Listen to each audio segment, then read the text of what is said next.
Hello বন্ধুরা, sports সাফারিতে সবাইকে welcome. আজকের ভিডিও অস্ট্রেলিয়া ভার্সেস ইন্ডিয়ার মেলবোর্নে যে চতুর্থ টেস্ট ছিল সেটারই রিভিউ করব। তো প্রথমেই বলবো, তোমরা যারা আমার চ্যানেলে নতুন এসেছো তারা চ্যানেলটাকে প্লিজ একবার সাবস্ক্রাইব করে দেবে, ভিডিওটা ভালো লাগলে একটা লাইক করে দেবে আর বন্ধুদের সাথে শেয়ার করতে ভুলবে না। তো চলো ভিডিওটা শুরু করা যাক। বর্ডার গাভাস্কার ট্রফি কেন সেরা সেটা আরও একবার বুঝিয়ে দিল এই ম্যাচটা। 4 দিনের খেলার পরে একবার অস্ট্রেলিয়া এগিয়ে যায় তো একবার ইন্ডিয়াও কখনো ম্যাচের মধ্যে ফেরে। দুজন দুজনার দিকে তাকায়, এ বলে আমি জিততে চাই, ও বলে আমি জিততে চাই, কিন্তু আলটিমেটলি কী হলো, ইন্ডিয়া ম্যাচটা ড্র করার চেষ্টা করতে গিয়েও হেরে গেল। প্রথম দিকে যশস্বী জয়সওয়াল একা নিজের চেষ্টায় কতটা যেরকম পেরেছে সেরকমভাবেই দাঁড়িয়ে থাকার চেষ্টা করেছে। রোহিত শর্মা প্রথম দিকে শুরুতে একটুখানি সাথ দিল, ডবল ডিজিটে তার রান নিয়ে যেতে সক্ষম হয়নি। এত চেষ্টার পরেও কোনো লাভ করতে পারেনি। রাহুল নিজের উইকেট এসে জাস্ট ছুঁড়ে দেয়। লাঞ্চের আগে কোহলি, যার উপর আমাদের এত ভরসা, সেও ফিরে যায়। ঋষভ পান্ত একমাত্র যশস্বী জয়সওয়ালের সাথে অনেকটা পার্টনারশিপ করেছিল। একটা সময় মনে হচ্ছিল না, অন্তত এই ম্যাচটা যাই হোক ইন্ডিয়া হারবে না, যে কোনো প্রকারে হয়তো ড্র হয়ে যাবে। কিন্তু সেই ভারতের কাটা ট্রাভিস হেড ঠিকই পান্তের উইকেটটা নিয়ে নিল। আর পান্থ ওই টাইমে যে কেন ওরকম করে খেলতে গেল আমার মাথায় ঢুকলো না। যদি অ্যাটাক করারই ছিল তো প্রথম থেকেই করতে পারতো। অত পরে গিয়ে থার্ড সেশনে গিয়ে অ্যাটাক শুরু করলো। ফার্স্ট সেশনেও 3টে উইকেট পড়েছিল, সেকেন্ড সেশনে কোনো উইকেটই পড়েনি। থার্ড সেশনে গিয়ে পান্ত আউট হলো, তারপর থেকে উইকেটের পতন। না কেউ খেলতে পেরেছে, রবীন্দ্র জাদেজা, নীতিশ রেড্ডি কেউ ডাবল ডিজিটের রান নিয়েই যেতে পারেনি। আর এই যে আউটের বিতর্ক নিয়ে কোনো প্রসঙ্গই ওঠে না, কেননা যশস্বী জয়সওয়ালের ওটা আউট ছিল।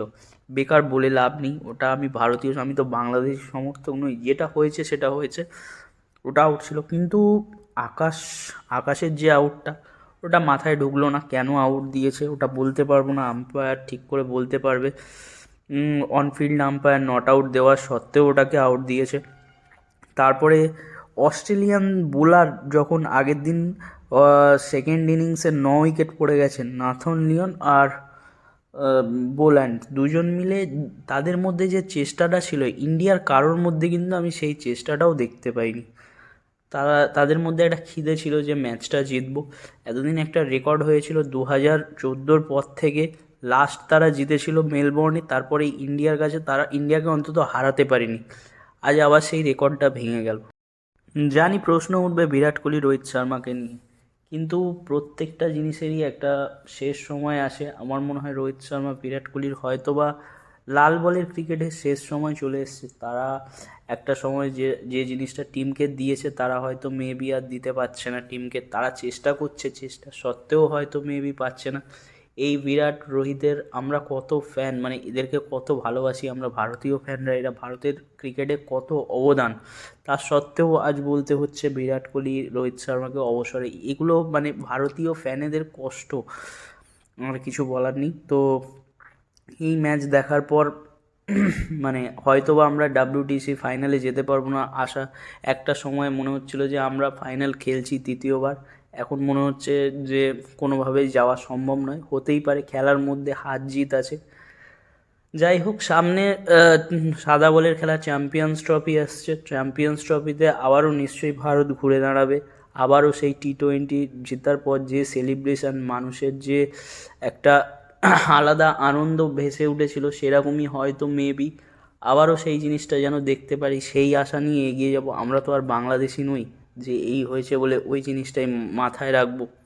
তো যাই হোক, বাংলাদেশিদের সাথে নিজেদের তুলনা করতে চাই না। ভারত সবসময় ভারতই থাকবে, নাম্বার ওয়ানই থাকবে। তবে অস্ট্রেলিয়ার কিছু প্লেয়ার, আজকে ট্রাভিস হেড যেভাবে যে জিনিসটা করেছে সেটা আমরা অবশ্যই ফেরত দেব এবং খেলার মাঠেই ফেরত দেব। তো আজকের ভিডিও এই পর্যন্তই বন্ধুরা। তোমরা যারা এই ভিডিওটা ভালো লাগবে তারা প্লিজ একটা লাইক করে দিও, বন্ধুদের সাথে শেয়ার করো। এরকমই ভিডিও পেতে চ্যানেলটাকে সাবস্ক্রাইব করে রাখো। তো আজকের মতন টাটা।